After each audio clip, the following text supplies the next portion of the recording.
Too Many Hats podcast with your hosts with the most, Tony and Lavelle. Every morning from 8 a.m. to 9 a.m. We also have Queen Watkins with Clock Dead P. Tune in with us and have a great time. Let's talk about it right here. Too Many Hats podcast.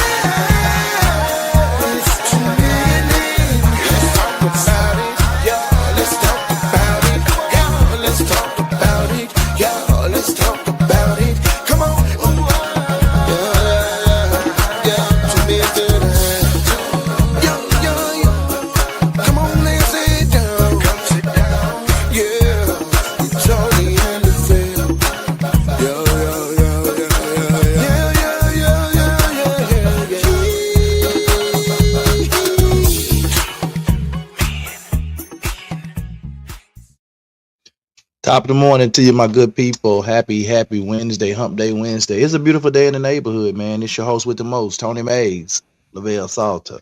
What it do, my guy? Morning, sir. Morning. How you doing?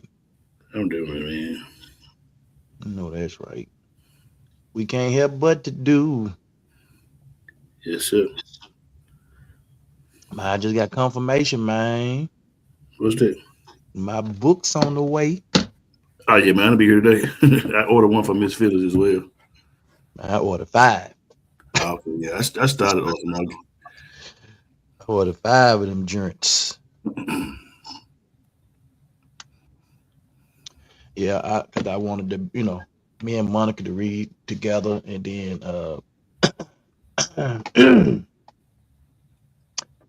I get one to Didi when we go down there. Mm-hmm. Yeah. Sure, Miss P. We can all just maybe read that junk together. Yeah. I think Miss Gwen. Good morning to y'all, man. Good morning. Y'all know this is part 2 of our discussion of yesterday of hurt people, breaking the cycle instead of becoming it. And we had some powerful revelations on yesterday. Yeah, I keep doing it all day, Doc. Yeah, we had some real powerful revelations on yesterday as it relates to this topic. And we just, just a really, really good conversation yesterday, man. And I think it helped some people yesterday. I know it helped me, but I think it helped some people like really understand like other people's. So like Phyllis said, like, she look at bullies differently now because she know that they're just people that are just really hurt, and they're just trying to inflict that hurt and pain on somebody else. And so, not that we approve of what bullies do or anybody else do, but at least you have a better understanding, if that makes sense. Right. Yeah. So it's a shame, bro, that we're at the point where we have to justify, or not necessarily justify, but we can really find why people operate and maneuver a certain way. And it's just mainly because of hurt and past traumas. Mm-hmm. It's crazy, bro. Like the amount of hurt that people have endured, the amount of trauma that people have endured, that people have just hid away, put in a box, just pushed it to the side, let me put it in this little chest of forgetfulness. And, it's amazing, man, that the hurt people have masked, or tried to mask anyway, until something reveals it, or something bring it back up, or pull it back out of you. And so it's good to understand that. At the same time, my objective and goal is for people to heal from it. Mm-hmm. Right? I don't just want you to look at something and say, "Oh, I've been through this," and I want you to heal from it. Well, I think the healing that's process, the only way we can get better. Right. I think the healing process is not a destination; it's a journey. Yeah, for sure. We I desire for you to heal, and because not that I don't believe in total healing, but I think a lot of times I think it'd be the biggest issues because we go through a process and Hmm. we adhere to it, so to speak, and then we think everything is good, then bam, boom, pow. You know what I'm saying? Something, triggers or whatever.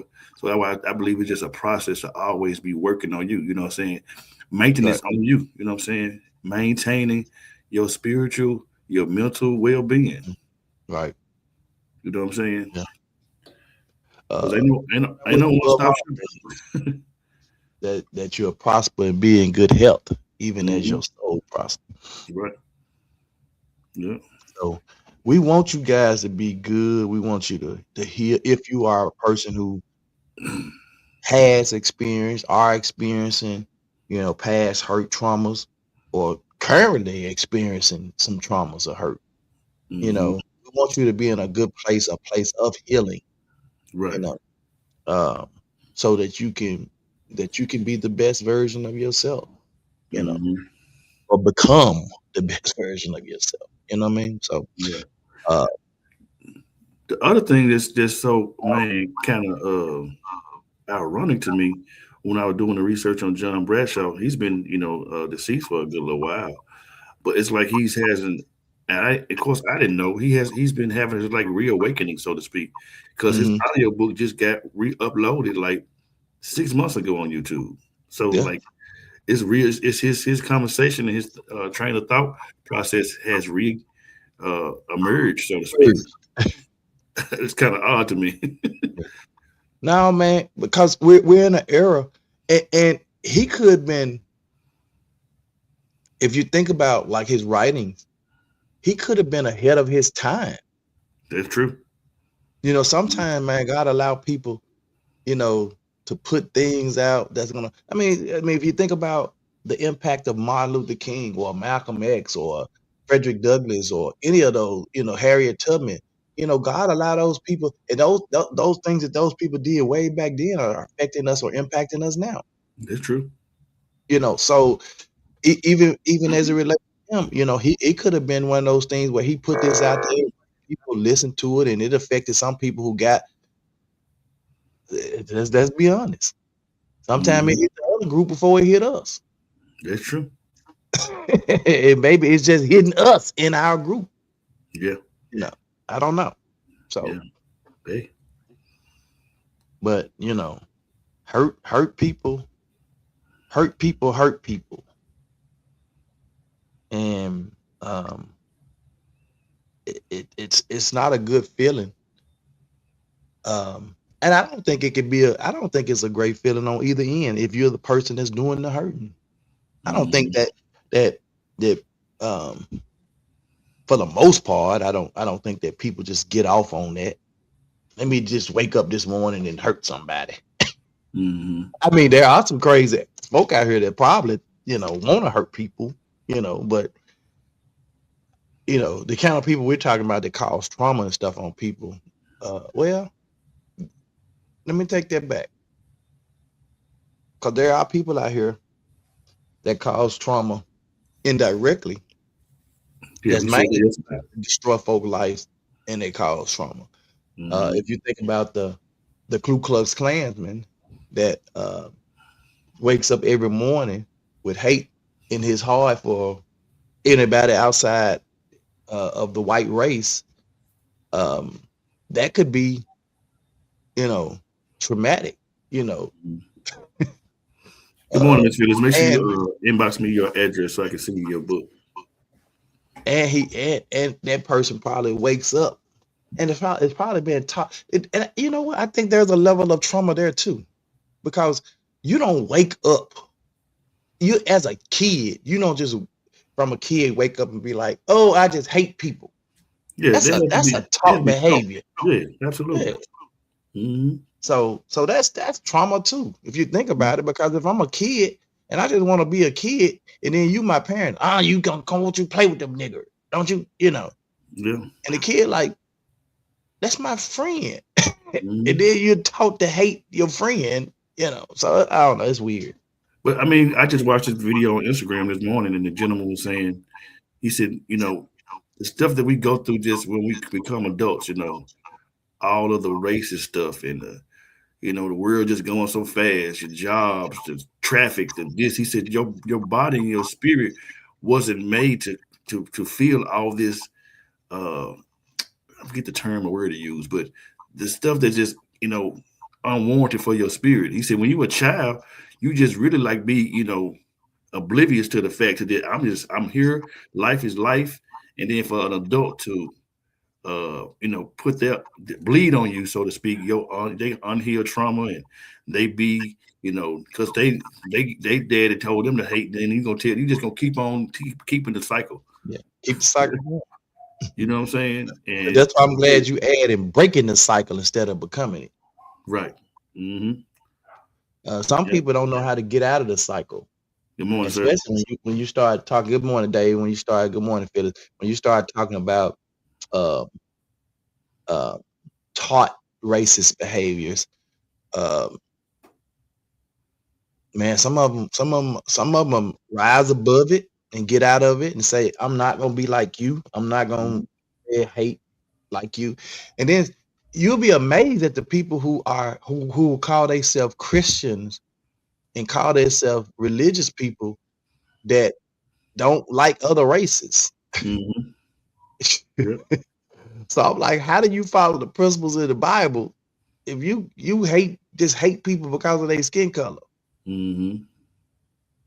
Like, how do you? So what happens if the Klansman has a daughter and the Mm-hmm. daughter says, "I'm not following it. I'm not doing that," and then goes out here and has a baby by a black man? It's happened. It's happened several It's- times. I've seen it change the heart of those parents. Mm-hmm. Yeah. It said, I can no longer hate these people because my grandchild is one of them. Mm-hmm.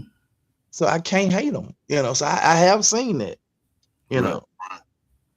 But, Mm. Think about the movie Life. Yeah. He wasn't trying to get rid of the baby. He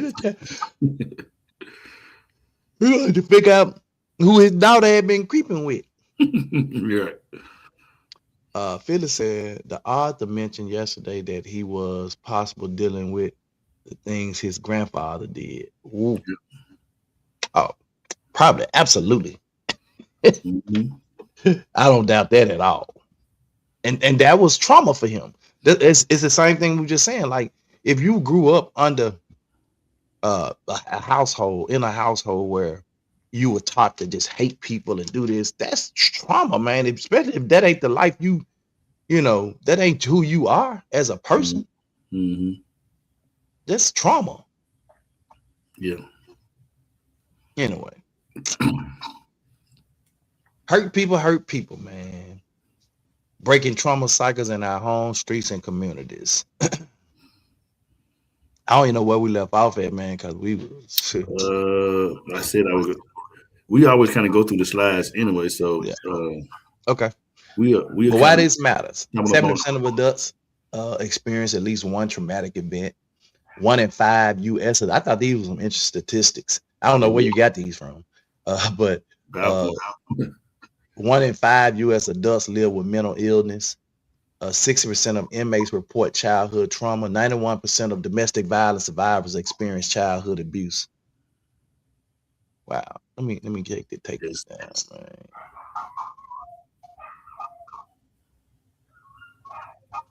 Unhealed pain is a public health crisis.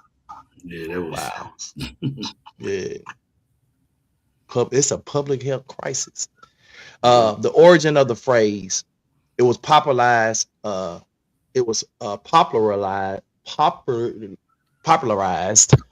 there you go, by Dr. John Bradshaw, who's a family systems therapist. He specialized in toxic shame and childhood trauma. The book Healing the Shame That Binds You. And we put this out here yesterday. We shared it on our page. I ordered 5 copies yesterday. Lavelle ordered a couple of copies, and I know other people ordered copies. So I just want to get this in the hand of people who I know have dealt with some childhood trauma and some traumatic things, and maybe once what I said I wanted to do as a group is us offline is that us all read this book and then we come together kind of offline, We may have or to we do can it still Saturday. come to Look this like everybody. platform, but just We may be able to do it Saturday if everybody go ahead and get on it, because I think all of us gonna be in the house. well, I got the funeral Saturday, Oh, so I'll be at the, yeah, but still I ain't gonna be at the funeral all day. yeah. But I'm probably gonna be around family and stuff, so Right. yeah. So but yeah, we got the book and we'll talk about it.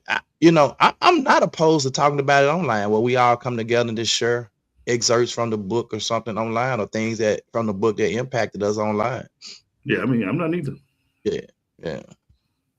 Bradshaw's core observation. This slide and the next one is it. Yeah, Abused kids become abusive adults. Neglected kids become emotionally unavailable adults. Powerless kids become controlling adults. Shame kids become angry or self-destructive adults. His thought process: childhood trauma equals toxic shame equals emotional pain equals unhealthy coping equals personal traits equals destructive behavior turns into transferred trauma. And what's so crazy, man, when I told you I had the conversation with my sister earlier a week before last, whenever it was, and she just kind of did a dive back into our life, so to speak, and I was just reflecting on our topic yesterday, and I'm like, bro, you only can imagine the stuff, man, that's going on with people that's just lying dormant in them that they ain't dealt with, and you just think, 55, 60 years old, however you are, how old you are. You just think about the stuff that you just thought they just went away, and then all of a sudden you're like, damn, you're right, I ain't deal with it. And then you think about just folks that ain't dealt with it, period. Right. That ain't even began to. Right. You know what I mean? So yeah, them some good slides right there. Psychological foundations. Repetition, compulsion, attachment theory. That was probably something that was psychological assessment by Bowlby, and repetition, compulsion, Freud, trauma bonding. I discovered yesterday that you got people who actually bond from trauma or off of trauma. Like create an entire relationship based on their trauma and the trauma that they've experienced. Yeah. And I never really thought about that. So I want to revisit the repetition compulsion. You get a little more insight on it. It says the unconscious tendency to reenact past traumatic or distressing experiences, often in relationships or life situations, to gain mastery. Damn, you just said this. I resolve unresolved feelings, but instead leading to repeated pain, manifesting a similar toxic partners or recurring problems. Wow. I never had really heard the term before. We just talked about this learned behavior cycles where a kid don't hop out the womb and say, surprise, first words out of my mouth, I hate black, brown people. Check it out, Tony. Man, it's so crazy. I hate white people. No, that's a behavior that's a learned behavior. Right. It says, how does it manifest? Repeatedly choosing partners with the same negative traits, emotionally unavailable as past figures in one's life, like a neglected parent. Behavior, putting oneself in situations where similar trauma is likely to occur, getting stuck in familiar harmful patterns. Wow. Self-sabotage. Yeah. Eternal experiences, dreams are intrusive thoughts that relive traumatic memories, or even hallucinations in severe cases. Wow, bro. Peter said, do you think some people are clueless on the fact that they are causing their childhood trauma? Causing their children trauma? I've been causing their children trauma. I think some are. I think, well, I don't necessarily want to say clueless, but maybe just haven't come to the realization of that's what's happening. Like, you know how you can't, sometimes you can't see what you doing, but everybody else see it, and then you be like, everybody keep bringing it to you, be like, am I actually doing it? Then you start thinking about it, you be like, oh my God, I become the very person I said I never gonna be. Mm-hmm. So I do think that sometimes people maybe are just unaware. So I mean, yeah, if you want to say clueless, but just kind of totally unaware because they haven't, they haven't, you know, truly had that mirror moment. Yeah. Well, And I'm gonna even say when I'm people gonna say I'm saying gonna it, say some. I'm even going to say some, and I'm using an example that we've used before. It's kind of like, you had a family that, the granddaddy was a lawyer, the father was a lawyer, the son was a lawyer, and for whatever reason, that's what they're supposed to be in that family. They're supposed to adhere to those things. And when it got down to the son, he didn't even want to be no lawyer. mhm. He wanted to be, I don't know, an engineer, but just because he wanted to keep the family camaraderie going, so to speak, uh, he gonna just go ahead and be a lawyer anyway. So I think it's the same process. Yeah, it's He- like, you look at Morgan and Morgan. I mean, you know, come from attorneys. All his sons, Mhm, everybody work in family. Family business. They all attorney. You know what I'm saying? So, and they become very wealthy at it. So mhm, if if I understand this, and we already got an established family business that's making people millionaires and or just generating massive wealth, I can see how the next person would come up and say, I'm gonna do that too, because I'm gonna keep this massive wealth thing going and I want to help people. mhm, But that also, I can also see that as the Klansman. My granddad, mhm, the Grand Ku Klux Klan, whatever. And then the dad, I want to take it, and then the son, and I can see that too. mhm. So yeah. Ms. Gwen said, "Good morning. Yes, your question, Phyllis. Phyllis, because many don't even acknowledge or know their own traumas, so unwillingly repeat the cycle. Yep. Mm. Like I said, they haven't had a mirror moment themselves. Even though people have maybe suggested it to them. See, but the big problem. This is the really big problem. When you have people in your life that won't call you out on your issue, Yeah, when they support the behavior. yeah, And they support it by not saying nothing. I'm not that they, support, but they support it.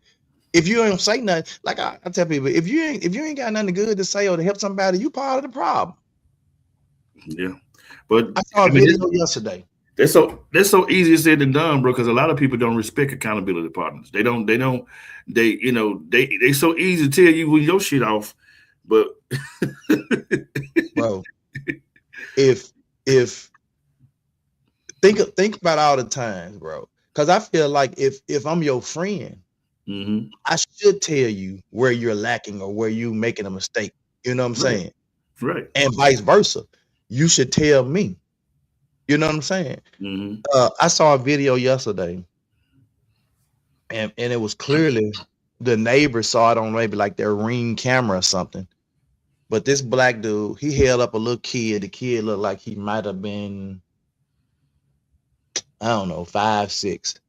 He had the boy up in the air by his arm. He was whooping him. He was hitting him like, and he couldn't have been the boy daddy. I just can't see he was the boy daddy. Mhm. He was hitting the boy. He was hitting the boy, boom, boom. So and it started off as looking like a spanking where he was hitting him really hard with his hand, a spanking. But then he turned around and grabbed the boy by, he put his hand over his mouth, grabbed the boy, and picked him up by his neck, basically, with two hands like this. And he was like, "You gonna sit your ass down, ain't you gonna sit?" And I was like, okay, you but the person that's videoing and posting on the Ring camera, you should have been sending that straight to the police Mhm. instead of posting it on social media so people can see. Mhm. Look, when that shooting happened in my neighborhood, Mm-hmm. I didn't post the shooting on social media. I made a video of it. As soon as the police came, they were knocking on the door. When he knocked on the door, I said, "What's your email, Lieutenant? I'll send you the video." He said, Right. "Well, thank you, sir." Gave him Mm-hmm. that video. He kept going.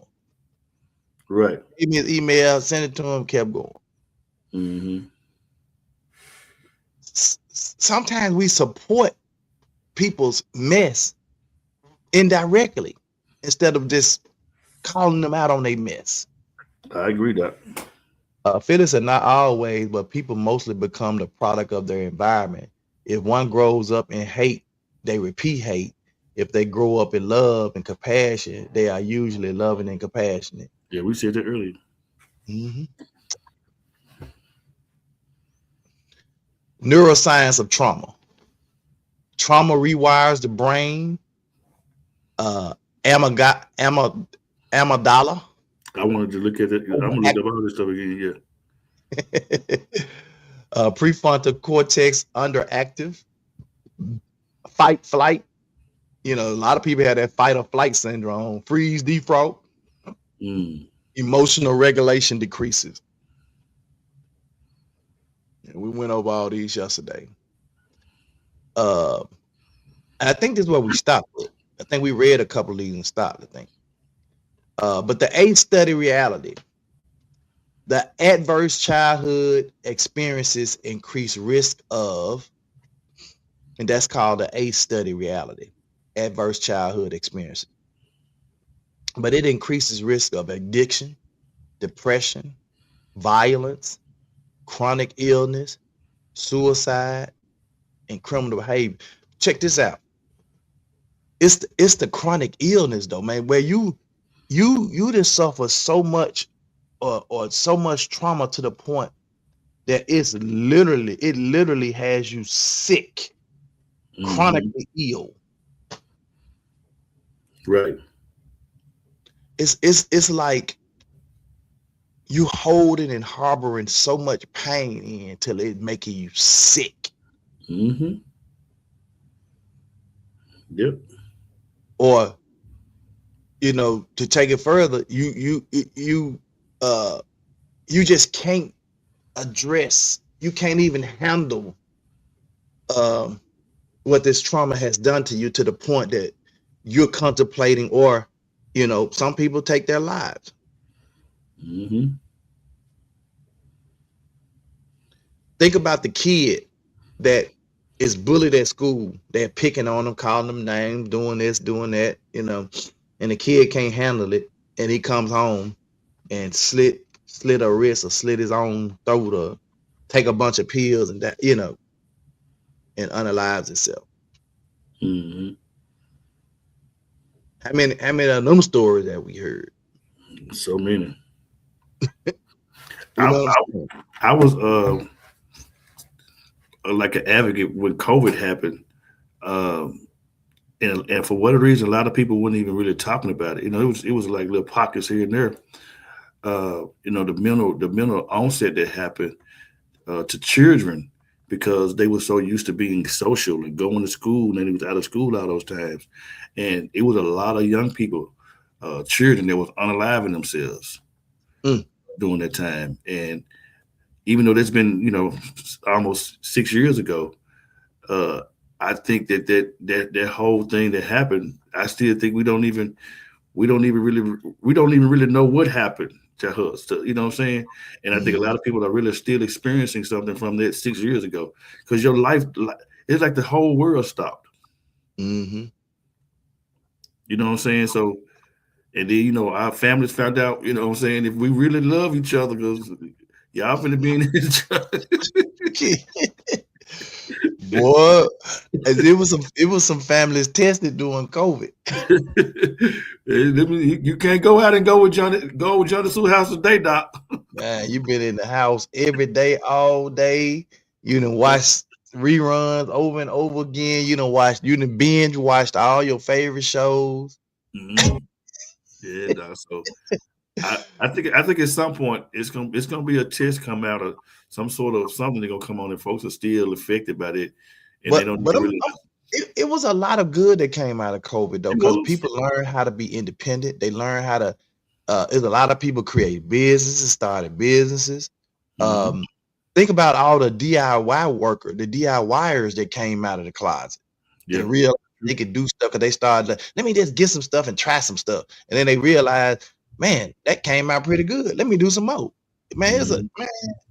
it's a whole lot of, and I know it's true because I was building a lot of stuff at that time, and every time I went to try to get wood, I had to go to 6, 3, 4, 5, 6 different locations to get enough wood to do my project. Yeah. And I was like, shit, I'm burning more gas running around town trying to get the wood. Mhm. Man, I had to go from South Haven to Midtown to Olive Branch to Germantown just to get enough pieces to do what I needed to do. That's crazy. Yeah. So people were definitely working. What hurt looks like. Anger is untreated grief. Control, untreated fear. Addiction, untreated pain. Jealousy, untreated insecurity. Avoidance, untreated abandonment. Mhm. People pleasing, untreated rejection. That's crazy. This is what hurt looks like. Mhm. When you talk about people who are just always angry, oh, they just control nuts and freaks. They have an addiction, whether it's alcohol, liquor, or whatever it is. Control substances, pills, popping pills, whatever. A jealousy, or they just, I just avoid people altogether. Mhm. People pleasing. They everybody they gotta please everybody. They burn themselves out. Yeah.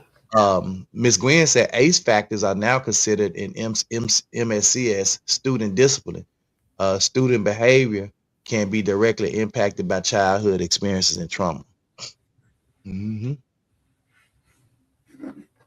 Accountability balance. I think this is where we left off at. Mhm. We started talking about that accountability, Yeah. I and think so. and pain explains behavior, but it never really excuses it. Mhm. Pain explains behavior, but never excuses it. Yep. You can be wounded And and wrong. wrong. That's so crazy. Hey, bro, you can be wounded and wrong. I mean, just because you wounded don't mean you ain't wrong. You know what I'm saying? You wounded and you wrong. I don't know. This thing kicked Lavelle all the way out. Let me see. It definitely kicked him out though. I don't even know if I downloaded being right versus being connected. No.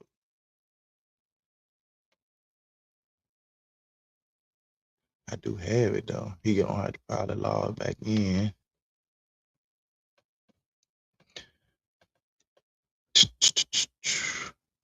On the one morning, look on the one morning. I didn't download the PowerPoint.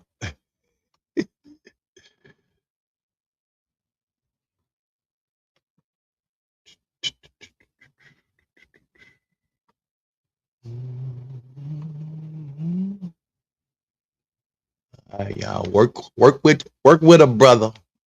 Work with a brother. This slide hits it on the head what hurt looks like, explains the reason behind the action and more. Yeah, it's real.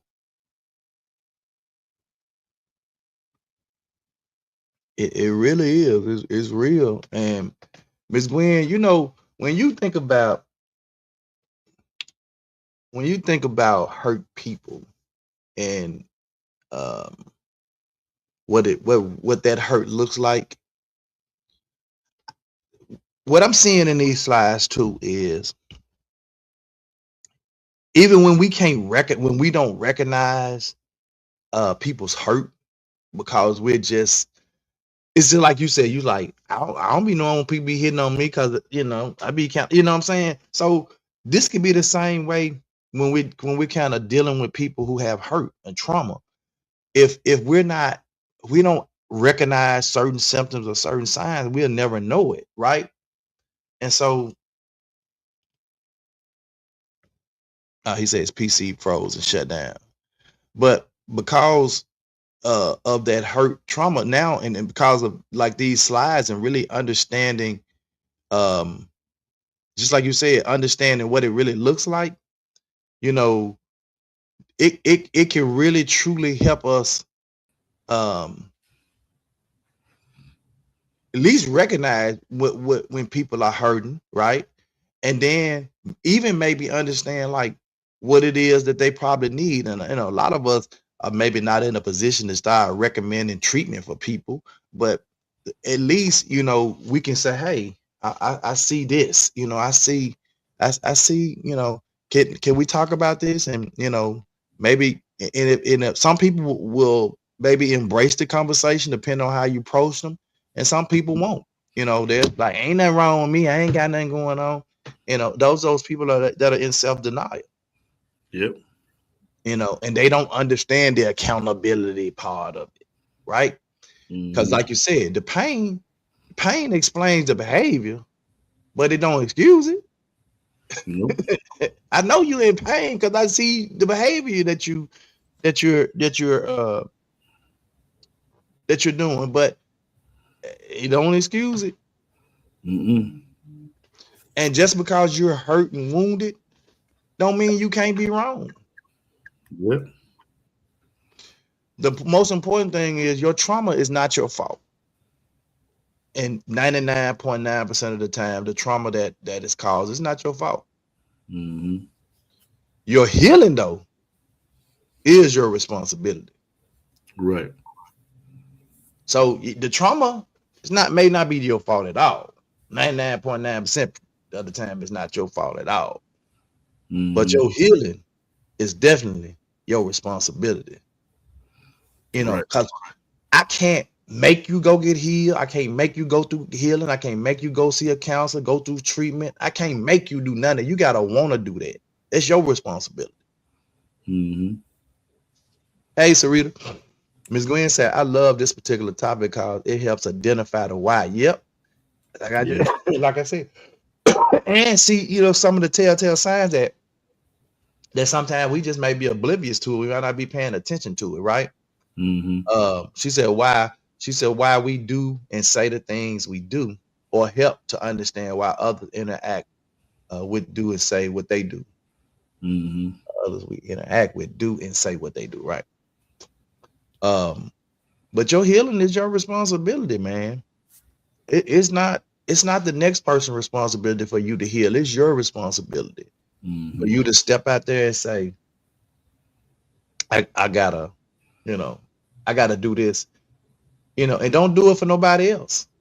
I do this for myself. Yeah. I want to feel good about myself and my situation. It was so crazy though, man. Us as a community, we so traumatized and uninformed. Like when I went through my situation 2 years after my mom was unalive, just right out the gate, no information as to what happened, what was going on. They just LaVelle crazy. He ain't coming back. He just coming. He ain't gonna be no good. I mean, just left me out to dry. Didn't even understand that.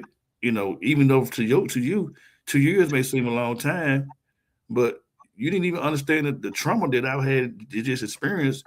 Straight out of high school, 18 years old, thinking everything gonna be good. Wake up one morning, my mama gone. But you right on the phone, and social media wasn't really no big thing at the time. But it was just, hey man, it might have had MySpace. I think MySpace was at the time. Yeah, I think so. But MySpace wasn't as big like that. Like you could get on the stuff they got. The social media platform they got now, man. It don't even compare. It's a whole different ordeal because I don't think then at that time we had phones, but with no cameras on them. So, Mm, so yeah, but it's crazy, man. We'll just throw our people out to dry. You know what I'm saying? We don't even want to go inquire, as to, hey, my family knew, you know what I'm saying? But like outside, they were like, oh man, dude gone. right. That's And crazy. but that was something that you had to hear, either hear directly or indirectly. Mm-hmm. You know what I'm saying? Right. So as a young man, how did that make you feel to hear people saying, "Oh, he crazy"? Oh, they put him in a nut house.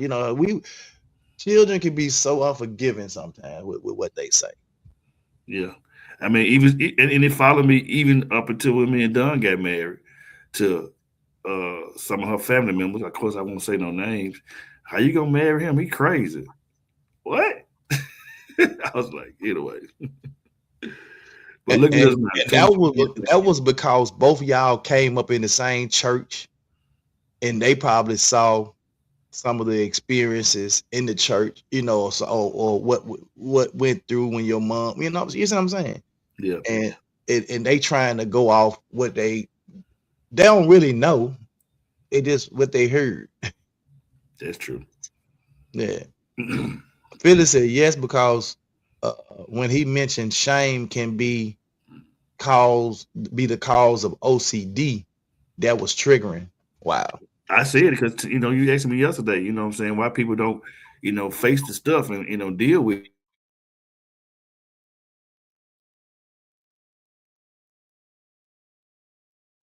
Did it kick him off again?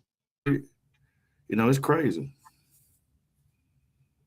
I don't know what's going on. Froze up for a minute. Yeah, I don't know if it's our internet or what it is. I don't know what's going on. Ms. Gwen said, "A better me requires us accepting responsibility for our own healing." I think Phyllis, and Miss Gwen too. Well, Phyllis and Miss Gwen, that I don't think a lot of people want to understand what that trauma has done, doing, what it means, how I can be better from it, how I can heal from it. Because for some people, like if I've experienced some trauma, and I've kind of, like you said, I put it in this box, locked it away. I don't want to rehash that feeling all over again by talking about it or talking to somebody about it. Mm-hmm. And that's why we never get our healing, because I don't want to rehash it. I don't want to bring it back up because it's too painful. Mm-hmm. Right? Mm-hmm. And so I just rather not think about it or talk about it and go through life wounded and scarred. Mm-hmm. Sarita said, "But God has a different plan for your life. And I thank God y'all are together because y'all," she talking about you and Don, Yeah. because y'all are the best ever, Lavelle. Appreciate this, Sarita. Yeah. That's encouraging. Mm-hmm. Yeah, some people don't want you together because, okay, let me hit you with this one and run. If my relationship has not turned out the way I want it, and none of my relationships do, right, I definitely don't want Lavelle and Don to be happy in their relationship. Absolutely. So whatever I can say to bring discourse, anything into their relationship, then that's what I do. And that's what a lot of people do. That's why you have to be weary of how you allow people into your relationship and allow people to comment or talk. You can't speak on my relationship. Mm-hmm. If I share information with you in confidence, it's really just to get it off of me, get it off my chest. Right. It ain't really it ain't necessarily asking your opinion of the situation. Sometimes we have to just talk and get it out because we don't have anybody to share with sometimes, Right. other than the Lord. And we, Mm-hmm. But that don't necessarily mean that, I've even heard you say, I just had to listen to the brother, let him get it all out, and he felt better afterwards. Mm-hmm. Yeah. I know you was chatting a few weeks ago. So you had a conversation. You said you just found yourself sitting there listening to him. Mm-hmm. You know what I'm saying? Right. That doesn't necessarily mean I expect you to give me. I just want you to be a listening ear so I can get it out. Mm-hmm. Because Yeah. that could be part of my healing process. Mm-hmm. Yeah. The people pleasing, untreated rejection was the arrow that hit the bullseye for me. Never thought about it that way. Just thought I wanted to be loved and accepted the way I thought I should have been. Ooh, y'all killing me, boy. Yeah. Ooh. But I like the transparency when you can admit and see yourself, even in these slides, and see the hurt that you mask, and you mask it as something else, and then you see what it really is. Mm-hmm. It's different, man. You can. That's when the accountability part comes in, and you realize and say, you know what, this mirror looking at, okay, yeah, this I've been, man, looking at this thing all wrong, man. I'm around here tripping. Yeah. She should say it, Mr. Tony. Mm-hmm. Gwen's listening is as powerful tool as giving advice. Yeah. Mm-hmm. Everything somebody says is not for you, not meant for you to respond. Some of it just for you to listen. And you should be able to tell that if you are a person that listens to people when they share with you, you ought to be able to sit there and say, oh, this part, they just need to be heard. I remember when we was out there doing the tent drive, not this year, but last year. Well, this year too, it happened. But Mm-hmm. last year, the guy walked up and he didn't want no tent, he didn't want no food, he didn't want nothing. He just wanted to give his testimony, wanted somebody to listen to him. And I sat there and listened to him, prayed with him, you know, and that's all. And when he got through, he bounced on the way, walked on the way, and felt good about, you know what I'm saying? It didn't necessarily require me, well, you know, maybe God did that because no. Let me let you get your testimony out. And that's why, we got to thank, God for our camaraderie with what we have built through this podcast, because community is everything. And I don't think we really understand the power behind it when you build community. And that's why I really, I don't want to use the term hate, but I really unlike, churches going the way they're going, because church used to be a community, not so much of, what's going on with your business, what's going on with my business and stuff like that. You got churches don't even really fellowship with each other no more. Community just broken. The neighborhoods ain't the same no more. Mm-hmm. Community is everything. When you even think about the word itself, when you break it down, it's basically saying come together in unity. Mm-hmm. And we don't have it. Yeah. So there's a cost of not healing. Mm-hmm. When you don't heal, and you take that hurt and that pain and that trauma, and you decide that you don't want to go through the healing process, it destroys relationships. Big time. It cycles. There's a cycle of abuse that continues, whether it's you issuing it out or you just receiving it. Right. I told you yesterday, like, this is a new one for me. This financial self-sabotage. When you would self-sabotage your own financial situation, you're a broken person. Mm-hmm. Addiction, mental health crisis, generational trauma. Ms. Gwen said generational curses, and we said no, generational trauma. That's the word we used yesterday. Mm-hmm. The solution, man. Sabotage is real though, because I used to work at work in retail, and man, I remember when I worked at what was that at? I forgot where one of those stores I worked at. This lady used to come in the store all the time, and I'm like, I know she don't need this stuff. What are you buying? You know what I'm saying? You just shopping the shop. You know what I'm saying? So it's like this one of those coping mechanisms. It's therapy for some people, man. Yeah, the eating, so the eating, the drinking is the same thing. You just gonna go get buy stuff. Just like another But thing, the red flag is the what's the word when folks just be harboring stuff? Hoarders. You got hoarders. order, Hoarders. yeah. Yeah. And then we say shopping is therapy, but it's to me, shopping it can be an addiction too, and it can be just like drugs, liquor, all of that, man, because you're trying to mask the hurt by shopping. But when you get done shopping and feeling good about that shopping experience and spending all that money, that problem, that issue, that trauma, that hurt is still there. Yeah. You just feel good for a minute. So here's a solution. Step 1, awareness.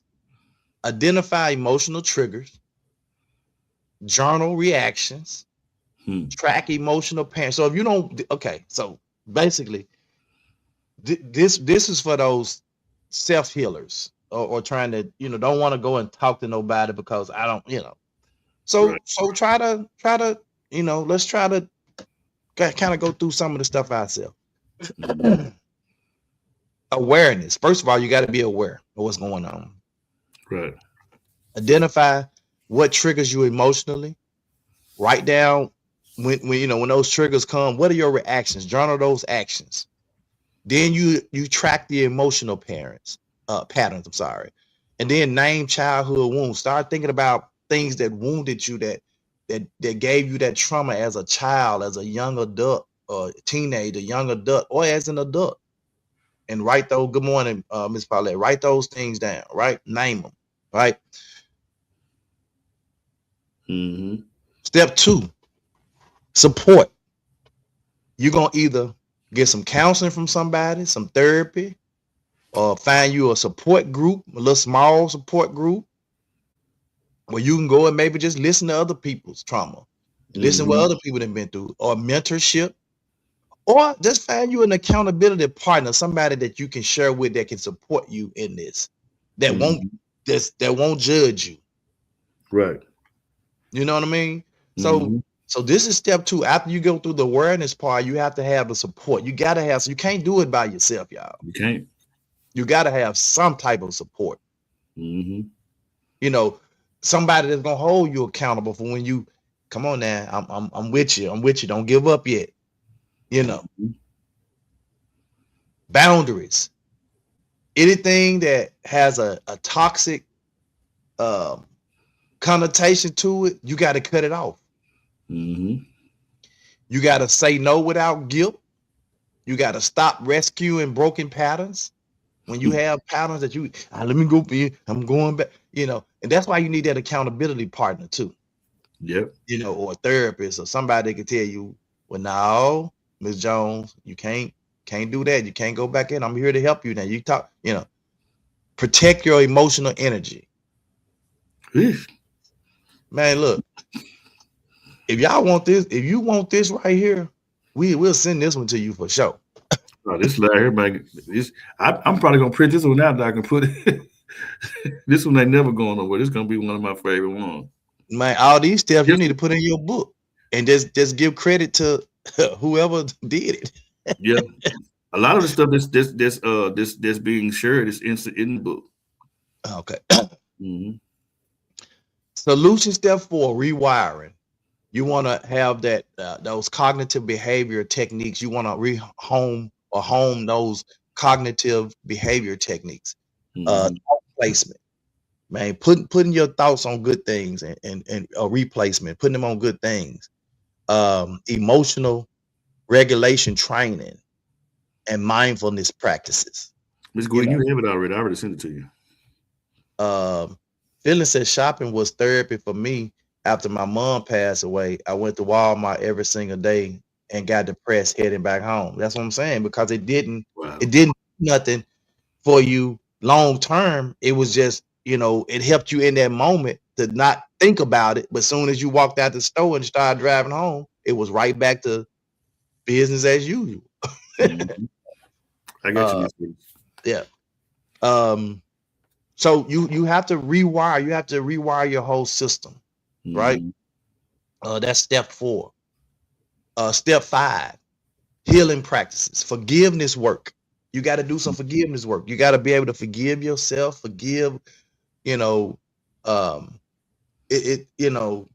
just, why I allowed that to happen to me. I can't believe I allowed it to happen for so long. I can't believe. No, just forgive, do some forgiveness work, right?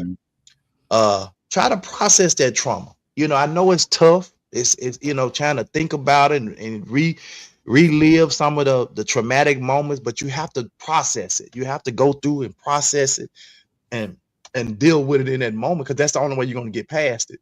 And then you rewrite your narrative. Where your narrative is heading a certain way, now it's time to rewrite that narrative. That's not who I am. That's not what I'm doing. Who I am. I'm finna rewrite this narrative. And then you identify.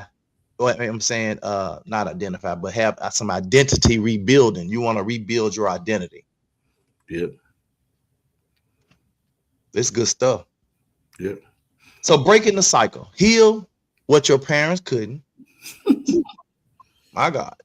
Normalize therapy. Normalize it. It ain't nothing weird about it. Just normalize it. Model emotional intelligence. Raise emotionally healthy kids, and turn wounds into wisdom. That's powerful right there. Yeah. Turn your wounds into wisdom. There's a community call to action as well. We want to normalize mental health conversations. These are ongoing conversations that we can have throughout the community. Host healing workshops. If you're a person that has healed or is healing from some traumatic trauma or whatever, and you know that you are good with like workshops and stuff like that, try hosting one. Because like I really think like Miss Gwen with her educational background, like I think she would be good at hosting something like this, a healing, workshop, but something like that, you can do like a healing workshop and host it, and that way you can have people come in and do some healing, practices and things of that nature. Just have some healthy conversations around healing. Build trauma-informed communities and stop shaming emotional wounds. Wow. Just stop shaming the emotional wounds, man. Stop shaming. Here's the final charge. Someone in your bloodline will pay the price for what you don't fix. My God.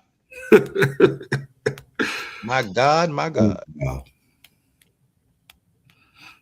If that don't, especially if you love your family, if that don't right there get your wheels a turning, someone in your bloodline will pay the price for what you don't fix.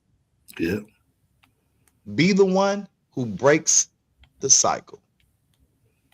Be the one who breaks the cycle, man. Powerful, powerful, powerful. Lavelle can send this. Y'all send Lavelle an inbox. He can send y'all the slides if you want the slides, man. Yeah. Very, very powerful, man. Thank you, Lavelle, again and Phyllis, because this was inspired by Phyllis's comment. But thank you, Lavelle, for putting this together, and so we could have this conversation of why hurt people. Absolutely. We're gonna break the cycle, man. We're gonna break the cycle and not continue in it. So thank God for that. Yes, sir. Yeah. I don't have anything else, bro. Them slides said it all. Yeah. You ready to share my screen? Of course, I'm on a ever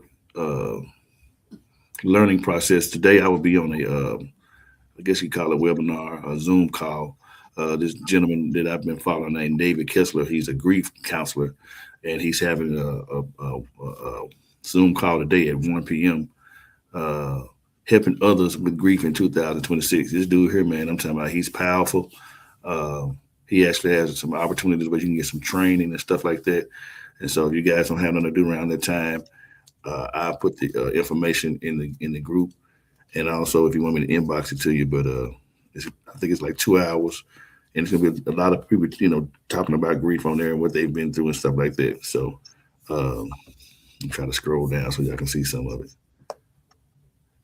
For those who want to help, whether you've known deep loss yourself or often hold space for others, this conversation offers steady, usable tools to meet grief with presence and care. The session is for anyone who feels the pull to help: therapists, coaches, chaplains, community leaders, and all who talk alongside someone in grief. It'll be today. So, and I'll be on there. So I'll put the information in the group, or either I can inbox you. That's the gentleman right there, David Kessler. And that's all I got on that part. All right, come on, pray us out. Let me take this out the screen.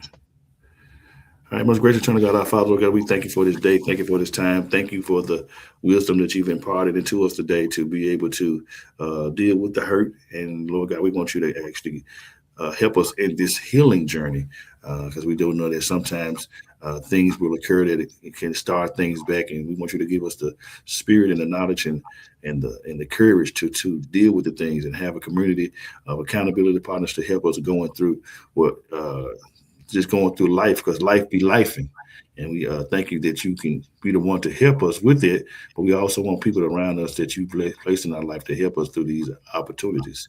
Lord God, we ask you to continue to touch Tony family, my family, Queen family, and every family that's represented. And if anybody's going through any grief at this time, or anything that they needed to get out, give them the strength, and not to let them not be ashamed of what they're going through, to talk about what they need help with. So, Lord God, we thank you for everything, and we ask you to do all these things in your daughter's son Jesus' name, and we said, Amen. Amen, man. We'll see you guys tomorrow, same bad time, same bad place. It's 2 Men in Hats. Let's talk about it. It's the 2 Minute Hats podcast with your host with the most, Tony and Lavelle, every morning from 8 a.m. to 9 a.m. We also have Queen Watkins with Clock Dead P. Tune in with us and have a great time. Let's talk about it right here. 2 Minute Hats podcast.